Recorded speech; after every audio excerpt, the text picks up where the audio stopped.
We provide you the platform to turn your dreams into reality.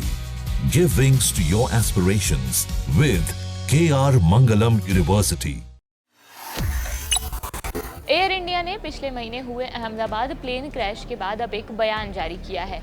Aviation regulator of India के द्वारा जारी सुरक्षा निर्देशों के अनुसार एयर इंडिया ने अपने बोइंग 787 और बोइंग 737 विमानों में फ्यूल कंट्रोल स्विच यानी FCS के लॉकिंग मैकेनिज्म का प्रिकॉशनरी इंसेप्शन सफलतापूर्वक पूरा कर लिया है।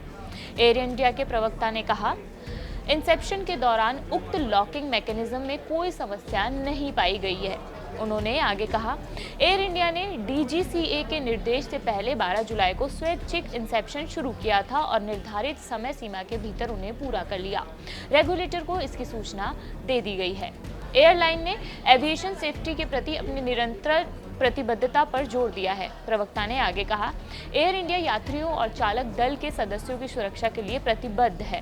ये कदम 12 जून को हुई एक भयावह घटना के बाद उठाया गया है, जब अहमदाबाद गुजरात से लंदन गेटविक के लिए उड़ान भर रहा एयर इंडिया का बोइंग 7878 विमान उड़ान भरने के कुछ ही देर बाद एक बिल्डिंग से टकरा गया था।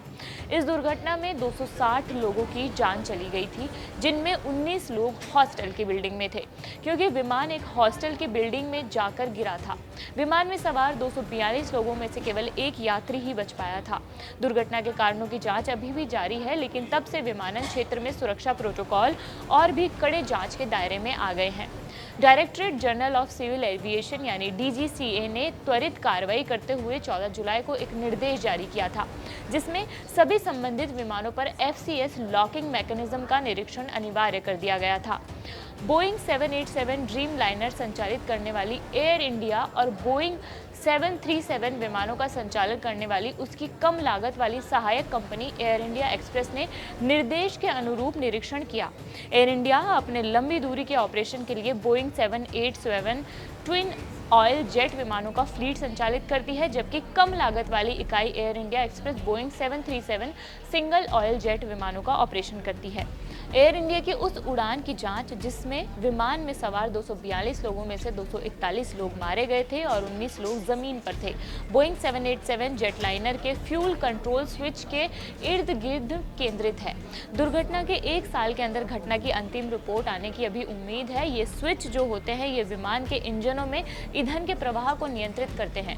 पायलट जमीन पर इंजन चालू या बंद करने के लिए या उड़ान के दौरान इंजन में खराबी आने पर उसे मैनुअली रूप से बंद या चालू करने के लिए इनका इस्तेमाल करते हैं। फिलहाल इस दुर्घटना, ये जो हादसा हुआ था, इसकी रिपोर्ट में इतना ही आया है। आगे जो भी लगातार अपडेट आती रहेगी वो हम आपको देते रहेंगे। मेरा नाम मनीषा है और देखते रहिए जागरण। शुक्रिया।